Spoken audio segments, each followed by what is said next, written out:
A Voyage to Lilliput by Andrew Lang. Chapter 1.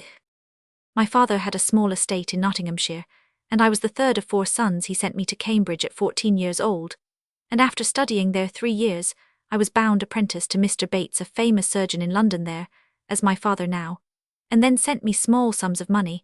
I spent them in learning navigation and other arts useful to those who travel, as I always believed it would be some time or other my fortune to do. 3 years after my leaving him, my good master Mr. Bates recommended me as ship's surgeon to the Swallow, on which I voyaged 3 years. When I came back I settled in London, and having taken part of a small house, I married Miss Mary Burton, daughter of Mr. Edmund Burton Hosier. But my good master Bates died 2 years after, and as I had few friends my business began to fail, and I determined to go again to sea after several voyages. I accepted an offer from Captain W. Pritchard, master of the Antelope, who was making a voyage to the South Sea. We set sail from Bristol May 4, 1699, and our voyage at first was very prosperous. But in our passage to the East Indies, we were driven by a violent storm to the northwest of Van Diemen's Land. 12 of our crew died from hard labour and bad food, and the rest were in a very weak condition on the 5th of November, the weather being very hazy. The seamen spied a rock within 120 yards of the ship, but the wind was so strong that we were driven straight upon it and immediately split. 6 of the crew, of whom I was one, letting down the boat, got clear of the ship, and we rowed about 3 leagues till we could work no longer. We therefore trusted ourselves to the mercy of the waves, and in about half an hour the boat was upset by a sudden squall. What became of my companions in the boat, or those who escaped on the rock or were left in the vessel, I cannot tell, but I conclude they were all lost. For my part, I swam as fortune directed me, and was pushed forward by wind and tide. But when I was able to struggle no longer, I found myself within my depth. By this time, the storm was much abated. I reached the shore at last about 8 o'clock in the evening, and advanced nearly half a mile inland, but could not discover any sign of inhabitants. I was extremely tired, and with the heat of the weather I found myself much inclined to sleep. I lay down on the grass, which was very short and soft, and slept sounder than ever I did in my life for about 9 hours. When I woke it was just daylight. I attempted to rise, but could not, for as I happened to be lying on my back I found my arms and legs were fastened on each side to the ground, and my hair, which was long and thick, tied down in the same manner. I could only look upward. The sun began to grow hot, and the light hurt my eyes. I heard a confused noise about me, but could see nothing except the sky. In a little time I felt something alive and moving on my left leg, which, advancing gently over my breast, came almost up to my chin. When bending my eyes downward, I perceived it to be a human creature not 6 inches high, with a bow and arrow in his hands, and a quiver at his back. In the meantime, I felt at least 40 more following the first. I was in the utmost astonishment, and roared so loud that they all ran back in a fright, and some of them were hurt with the falls they got by leaping from my sides upon the ground. However, they soon returned, and one of them, who ventured so far as to get a full sight of my face, lifted up his hands in admiration.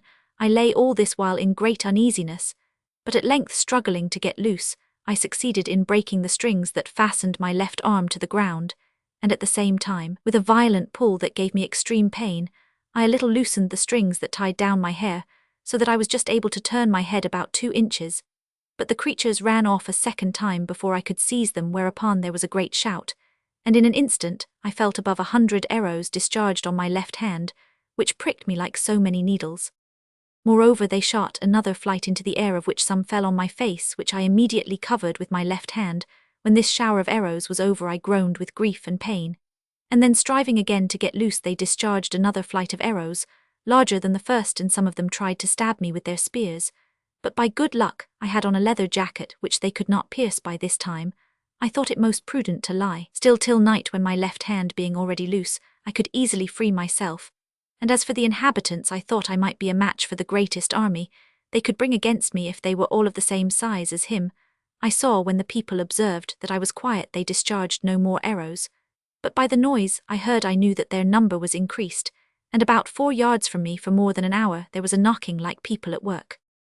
Then, turning my head that way as well as the pegs and strings would let me, I saw a stage set up about 1.5 feet from the ground, with 2 or 3 ladders to mount it from. This one of them, who seemed to be a person of quality, made me a long speech of which I could not understand a word, though I could tell from his manner that he sometimes threatened me, and sometimes spoke with pity and kindness. I answered in few words, but in the most submissive manner, and being almost famished with hunger, I could not help showing my impatience by putting my finger frequently to my mouth, to signify that I wanted food. He understood me very well, and descending from the stage, commanded that several ladders should be set against my sides, on which more than 100 of the inhabitants mounted and walked toward my mouth with baskets full of food which had been sent by the king's orders when he first received tidings of me.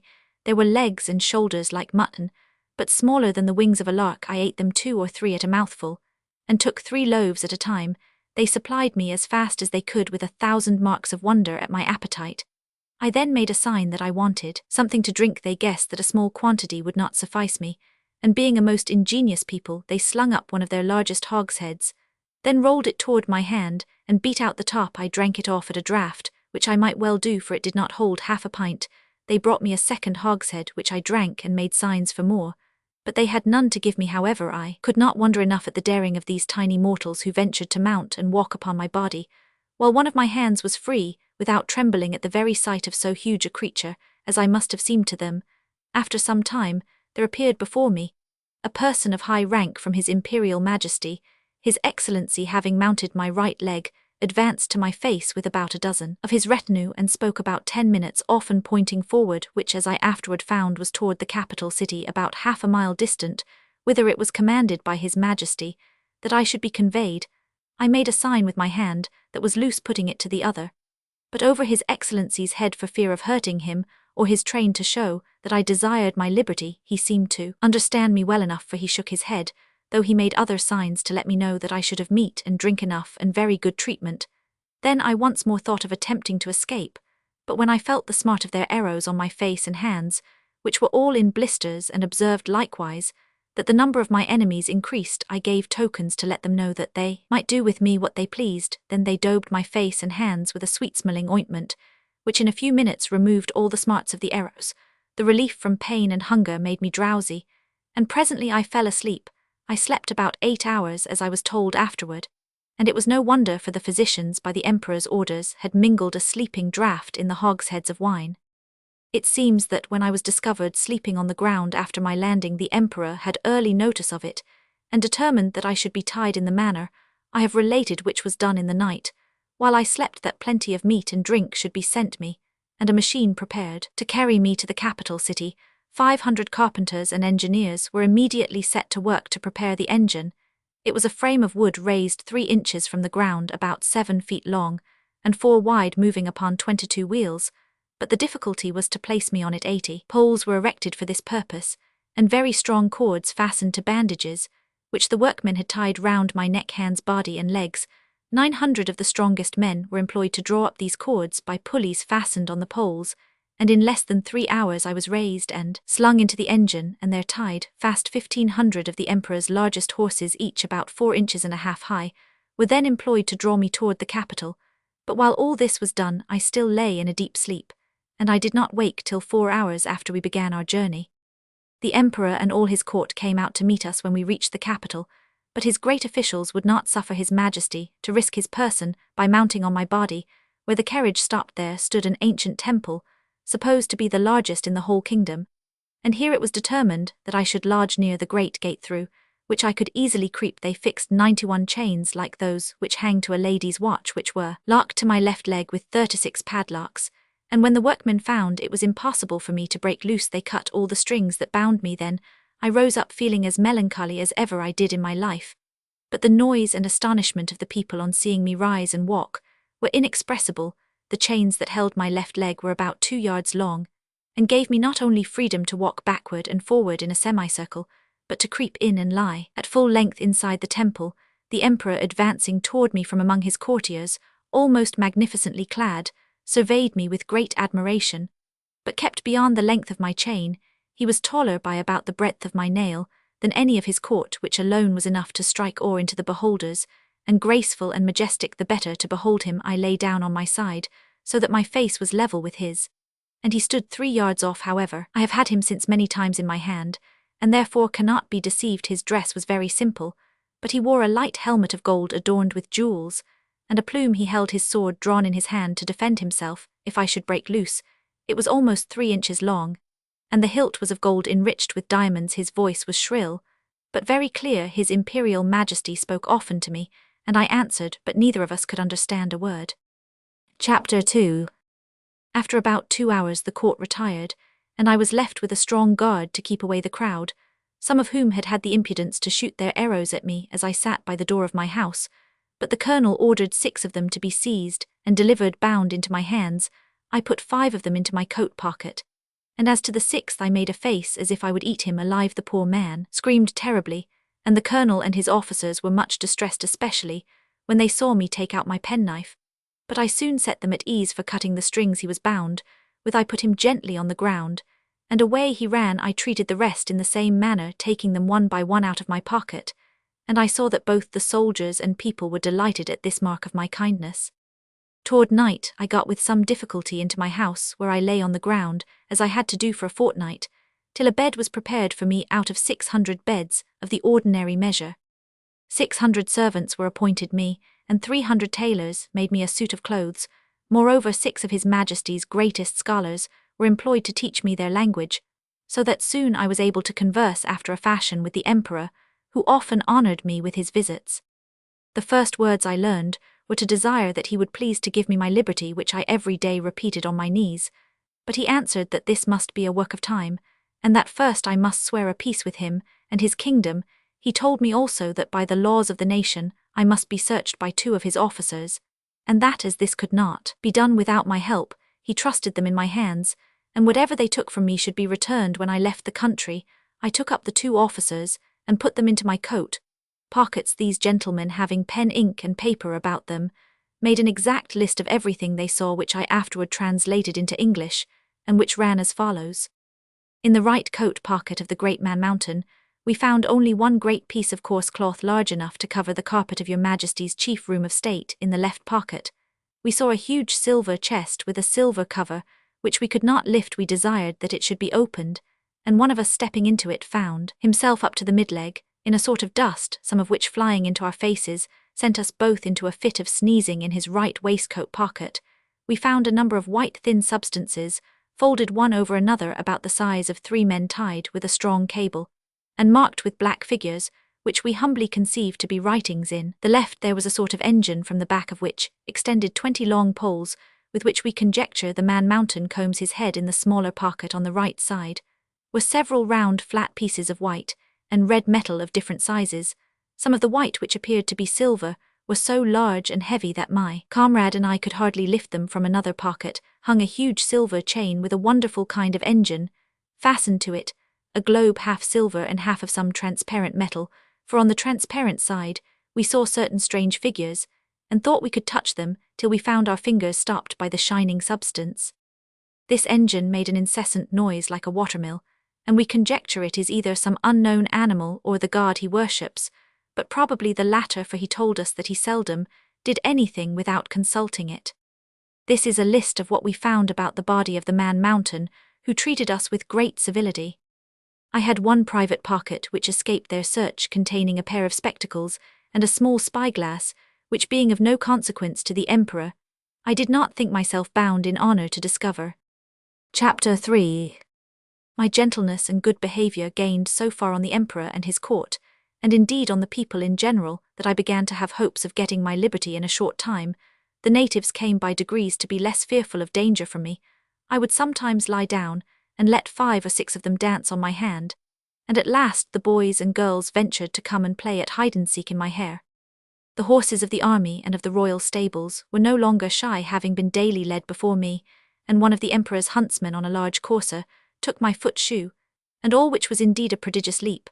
I amused the emperor one day in a very extraordinary manner. I took 9 sticks, and fixed them firmly in the ground in a square.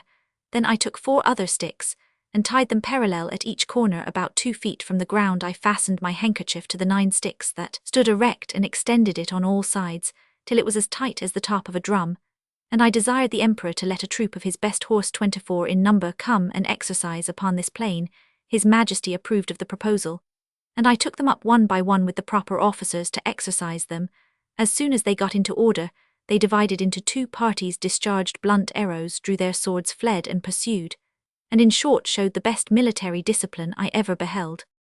The parallel sticks secured them and their horses from falling off the stage, and the emperor was so much delighted that he ordered this entertainment to be repeated several days, and persuaded the Empress herself to let me hold her in her chair within 2 yards of the stage, whence she could view the whole performance. Fortunately, no accident happened. Only once a fiery horse pawing with his hoof struck a hole in my handkerchief and overthrew his rider and himself, but I immediately relieved them both, and covering the hole with one hand, I set down the troop with the other as I had taken them up. The horse that fell was strained in the shoulder, but the rider was not hurt, and I repaired my handkerchief as well as I could. However, I would not trust to the strength of it any more in such dangerous enterprises. I had sent so many petitions for my liberty that His Majesty at length mentioned the matter in a full council, where it was opposed by none except Skyresh Bolgalam, Admiral of the realm, who was pleased without any provocation to be my mortal enemy. However, he agreed at length, though he succeeded in himself, drawing up the conditions on which I should be set free. After they were read, I was requested to swear to perform them in the method prescribed by their laws, which was to hold my right foot in my left hand, and to place the middle finger of my right hand on the crown of my head, and my thumb on the top of my right ear. But I have made a translation of the conditions which I here offer to the public. Gulbast Mamirm Evlaim Girdal Shefin Mully Uli, most mighty Emperor of Lilliput, delight and terror of the universe, whose dominions extend to the ends of the globe, monarch of all monarchs, taller than the sons of men, whose feet press down to the center, and whose head strikes against the sun, at whose nod the princes of the earth shake their knees, pleasant as the spring, comfortable as the summer, fruitful as autumn, dreadful as winter. His most sublime majesty proposeth to the Man Mountain, lately arrived at our celestial dominions, the following articles, which by a solemn oath he shall be obliged to perform. First, the Man Mountain shall not depart from our dominions without our license under the Great Seal. Second, he shall not presume to come into our metropolis without our express order, at which time the inhabitants shall have 2 hours' warning to keep within doors. Third, the said Man Mountain shall confine his walks to our principal high roads, and not offer to walk or lie down in a meadow or field of corn. Fourth, as he walks the said roads, he shall take the utmost care not to trample upon the bodies of any of our loving subjects, their horses or carriages, nor take any of our subjects into his hands without their own consent. Fifth, if an express requires extraordinary speed, the Man Mountain shall be obliged to carry in his pocket the messenger, and horse a 6 days' journey, and return the said messenger, if so required, safe to our imperial presence. Sixth, he shall be our ally against our enemies in the island of Blefuscu, and do his utmost to destroy their fleet, which is now preparing to invade us. Lastly, upon his solemn oath, to observe all the above articles, the said Man Mountain shall have a daily allowance of meat and drink sufficient for the support of 1724 of our subjects, with free access to our royal person, and other marks of our favour given at our palace at Belfaburac, the 12th day of the 91st moon of our reign. I swore to these articles with great cheerfulness, whereupon my chains were immediately unlocked, and I was at full liberty. One morning, about a fortnight after I had obtained my freedom, Ruldrezel, the Emperor's secretary for private affairs, came to my house, attended only by one servant. He ordered his coach to wait at a distance, and desired that I would give him an hour's audience. I offered to lie down, that he might the more conveniently reach my ear, but he chose rather to let me hold him in my hand during our conversation. He began with compliments on my liberty, but he added that, save for the present state of things at court, perhaps I might not have obtained it so soon, for he said, however flourishing we may seem to foreigners, we are in danger of an invasion from the island of Blefuscu, which is the other great empire of the universe, almost as large and as powerful as this of His Majesty. For as to what we have heard you say, that there are other kingdoms in the world inhabited by human creatures as large as yourself, our philosophers are very doubtful, and rather conjecture that you dropped from the moon or one of the stars, because 100 mortals of your size would soon destroy all the fruit and cattle of His Majesty's dominions. Besides, our histories of 6,000 moons make no mention of any other regions than the 2 mighty empires of Lilliput and Blefuscu, which, as I was going to tell you, are engaged in a most obstinate war, which began in the following manner. It is allowed on all hands that the primitive way of breaking eggs was upon the larger end, but His present Majesty's grandfather, while he was a boy going to eat an egg, and breaking it according to the ancient practice, happened to cut one of his fingers. Whereupon the emperor, his father, made a law commanding all his subjects to break the smaller end of their eggs.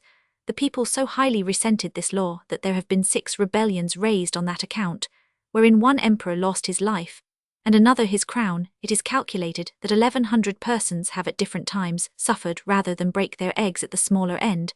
But these rebels, the Burgundians, have found so much encouragement at the Emperor of Blefuscu's court, to which they always fled for refuge, that a bloody war, as I said, has been carried on between the two empires for 36 moons, and now the Blefuscudians have equipped a large fleet, and are preparing to descend upon us. Therefore His Imperial Majesty, placing great confidence in your valor and strength, has commanded me to set the case before you. I desired the secretary to present my humble duty to the Emperor, and to let him know that I was ready at the risk of my life to defend him against all invaders. Chapter 4. It was not long before I communicated to His Majesty the plan I formed for seizing the enemy's whole fleet. The Empire of Blefuscu is an island parted from Lilliput only by a channel 800 yards wide. I consulted the most experienced seamen on the depth of the channel, and they told me that in the middle at high water it was 70 glumguffs, about 6 feet of European measure. I walked toward the coast, where, lying down behind a hillock, I took out my spyglass and viewed the enemy's fleet at anchor, about 50 men of war and other vessels. I then came back to my house and gave orders for a great quantity of the strongest cables and bars of iron. The cable was about as thick as packthread, and the bars of the length and size of a knitting needle. I trebled the cable to make it stronger, and for the same reason twisted 3 of the iron bars together, bending the ends into a hook. Having thus fixed 50 hooks to as many cables, I went back to the coast, and taking off my coat, shoes and stockings, walked into the sea in my leather jacket. About half an hour before high water, I waded with what haste I could, swimming in the middle about 30 yards, till I felt ground, and thus arrived at the fleet in less than half an hour. The enemy was so frightened when they saw me that they leaped out of their ships and swam ashore, where there could not be fewer than 30,000. Then, fastening a hook to the hole at the prow of each ship, I tied all the cords together at the end. Meanwhile, the enemy discharged several thousand arrows, many of which stuck in my hands, and my greatest fear was for my eyes, which I should have lost if I had not suddenly thought of the pair of spectacles which had escaped the Emperor's searchers. These I took out and fastened upon my nose, and thus armed went on with my work, in spite of the arrows, many of which struck against the glasses of my spectacles, but without any other effect than slightly disturbing them. Then, taking the knot in my hand, I began to pull, but not a ship would stir, for they were too fast held by their anchors. Thus the boldest part of my enterprise remained. Letting go the cord, I resolutely cut with my knife the cables that fastened the anchors, receiving more than 200 shots in my face and hands. Then I took up again the knotted end of the cables to which my hooks were tied, and with great ease drew 50 of the enemy's largest men of war after me. When the Blefuscudians saw the fleet moving in order and me pulling at the end, they set up a scream of grief and despair that it is impossible to describe. When I had got out of danger, I stopped a while to pick out the arrows that stuck in my hands and face, and rubbed on some of the same ointment that was given me at my arrival. I then took off my spectacles, and after waiting about an hour till the tide was a little fallen, I waded on to the royal port of Lilliput. The Emperor and his whole court stood on the shore awaiting me. They saw the ships move forward in a large half-moon, but could not discern me, who in the middle of the channel was under water up to my neck. The Emperor concluded that I was drowned, and that the enemy's fleet was approaching in a hostile manner, but he was soon set at ease, for the channel growing shallower every step I made, I came in a short time within hearing, and holding up the end of the cable by which the fleet was fastened, I cried in a loud voice, "Long live the most puissant Emperor of Lilliput!" The prince received me at my landing with all possible joy, and made me a nardle on the spot, which is the highest title of honor among them. His Majesty desired that I would take some opportunity to bring all the rest of his enemies' ships into his ports, and seemed to think of nothing less than conquering the whole empire of Blefuscu and becoming the sole monarch of the world. But I plainly protested that I would never be the means of bringing a free and brave people into slavery, and though the wisest of the ministers were of my opinion, my open refusal was so opposed to His Majesty's ambition that he could never forgive me. And from this time a plot began between himself and those of his ministers, who were my enemies, that nearly ended in my utter destruction. About 3 weeks after this exploit, there arrived an embassy from Blefuscu with humble offers of peace, which was soon concluded on terms very advantageous to our Emperor. There were 6 ambassadors, with a train of about 500 persons, all very magnificent. Having been privately told that I had befriended them, they made me a visit, and paying me many compliments on my valor and generosity, invited me to their kingdom in the Emperor, their master's name, I asked them to present my most humble respects to the emperor, their master, whose royal person I resolved to attend before I returned to my own country. Accordingly, the next time I had the honor to see our emperor, I desired his general permission to visit the Blefuscudian monarch. This he granted me, but in a very cold manner, of which I afterward learned the reason. When I was just preparing to pay my respects to the Emperor of Blefuscu, a distinguished person at court, to whom I had once done a great service, came to my house very privately at night, and without sending his name desired admission. I put his lordship into my coat pocket, and giving orders to a trusty servant to admit no one, I fastened the door, placed my visitor on the table, and sat down by it. His lordship's face was full of trouble, and he asked me to hear him with patience in a matter that highly concerned my honor and my life. "You are aware," he said, "that Skyresh Balgalam has been your mortal enemy ever since your arrival, and his hatred is increased since your great success against Blefuscu, by which his glory as admiral is obscured. This lord and others have accused you of treason, and several councils have been called in the most private manner on your account. Out of gratitude for your favors, I procured information of the whole proceedings, venturing my head for your service, and this was the charge against you. First, that you, having brought the imperial fleet of Blefuscu into the royal port, were commanded by His Majesty to seize all the other ships, and put to death all the Burgundian exiles, and also all the people of the empire who would not immediately consent to break their eggs at the smaller end, and that, like a false traitor to His Most Serene Majesty, you excused yourself from the service on pretence of unwillingness to force the consciences and destroy the liberties and lives of an innocent people. Again, when ambassadors arrived from the court of Blefuscu, like a false traitor you aided and entertained them, though you knew them to be servants of a prince lately in open war against His Imperial Majesty. Moreover, you are now preparing, contrary to the duty of a faithful subject, to voyage to the court of Blefuscu. In the debate on this charge, my friend continued, His Majesty often urged the services you had done him, while the admiral and treasurer insisted that you should be put to a shameful death, but Rildrezel's secretary for private affairs, who has always proved himself your friend, suggested that if His Majesty would please to spare your life, and only give orders to put out both your eyes, justice might in some measure be satisfied. At this Balgalam rose up in fury, wondering how the secretary dared desire to preserve the life of a traitor, and the treasurer, pointing out the expense of keeping you, also urged your death. But His Majesty was graciously pleased to say that, since the council thought the loss of your eyes too easy a punishment, some other might afterward be inflicted, and the secretary, humbly desiring to be heard again, said that as to expense your allowance might be gradually lessened, so that for want of sufficient food you should grow weak and faint and die in a few months, when His Majesty's subjects might cut your flesh from your bones, and bury it, leaving the skeleton for the admiration of posterity.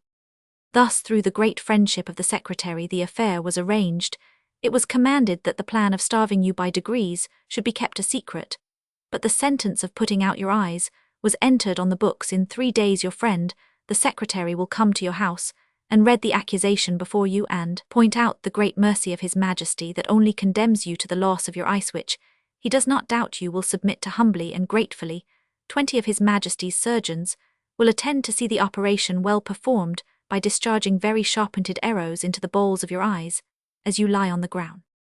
I leave you, said my friend, to consider what measures you will take, and to escape suspicion, I must immediately return as secretly as I came. His lordship did so, and I remained alone in great perplexity. At first I was bent on resistance, for while I had liberty, I could easily with stones pelt the metropolis to pieces, but I soon rejected that idea with horror, remembering the oath I had made to the emperor, and the favours I had received from him. At last, having His Majesty's leave to pay my respects to the Emperor of Blefuscu, I resolved to take this opportunity before the 3 days had passed. I wrote a letter to my friend, the secretary, telling him of my resolution, and without waiting for an answer went to the coast, and entering the channel between wading and swimming, reached the port of Blefuscu, where the people who had long expected me led me to the capital.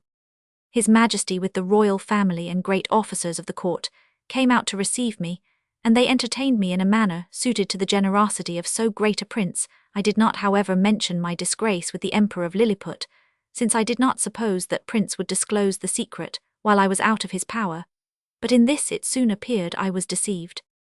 Chapter 5. 3 days after my arrival, walking out of curiosity to the northeast coast of the island, I observed at some distance in the sea something that looked like a boat overturned. I pulled off my shoes and stockings, and wading 200 or 300 yards, I plainly saw it to be a real boat, which I supposed might by some tempest have been driven from a ship. I returned immediately to the city for help, and after a huge amount of labor, I managed to get my boat to the royal port of Blefuscu, where a great crowd of people appeared full of wonder at sight of so prodigious a vessel. I told the emperor that my good fortune had thrown this boat in my way to carry me to some place, whence I might return to my native country, and begged his orders for materials to fit it up and leave to depart, which, after many kindly speeches, he was pleased to grant. Meanwhile the Emperor of Lilliput, uneasy at my long absence, but never imagining that I had the least notice of his designs, sent a person of rank to inform the Emperor of Blefuscu of my disgrace. This messenger had orders to represent the great mercy of his master, who was content to punish me with the loss of my eyes, and who expected that his brother of Blefuscu would have me sent back to Lilliput bound hand and foot to be punished as a traitor. The Emperor of Blefuscu answered with many civil excuses. He said that as for sending me bound, his brother knew it was impossible. Moreover, though I had taken away his fleet, he was grateful to me for many good offices I had done him in making the peace, but that both their majesties would soon be made easy, for I had found a prodigious vessel on the shore able to carry me on the sea, which he had given orders to fit up, and he hoped in a few weeks both empires would be free from me. With this answer the messenger returned to Lilliput, and I, though the monarch of Blefuscu secretly offered me his gracious protection if I would continue in his service, hastened my departure, resolving never more to put confidence in princes. In about a month I was ready to take leave the Emperor of Blefuscu with the Empress, and the royal family came out of the palace, and I lay down on my face to kiss their hands, which they graciously gave me. His Majesty presented me with 50 purses of sprugs, their greatest gold coin, and his picture at full length, which I put immediately into one of my gloves, to keep it from being hurt. Many other ceremonies took place at my departure. I stored the boat with meat and drink, and took 6 cows and 2 bulls alive, with as many ewes and rams, intending to carry them into my own country, and to feed them on board. I had a good bundle of hay and a bag of corn. I would gladly have taken a dozen of the natives, but this was a thing the Emperor would by no means permit, and besides a diligent search into my pockets, his Majesty pledged my honor not to carry away any of his subjects, though with their own consent and desire. Having thus prepared all things as well as I was able, I set sail. When I had made 24 leagues by my reckoning from the island of Blefuscu, I saw a sail steering to the northeast. I hailed her, but could get no answer, yet I found I gained upon her, for the wind slackened, and in half an hour she spied me, and discharged a gun. I came up with her between 5 and 6 in the evening, Sept. 26, 1701, but my heart leaped within me to see her English colours. I put my cows and sheep into my coat pockets, and got on board with all my little cargo.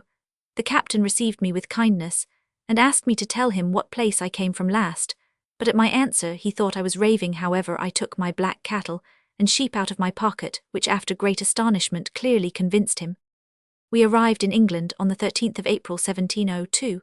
I stayed 2 months with my wife and family, but my eager desire to see foreign countries would suffer me to remain no longer. However, while in England, I made great profit by showing my cattle to persons of quality and others, and before I began my second voyage, I sold them for 600L. I left 1500L with my wife and fixed her in a good house. Then, taking leave of her and my boy and girl with tears on both sides, I sailed on board the Adventure 1.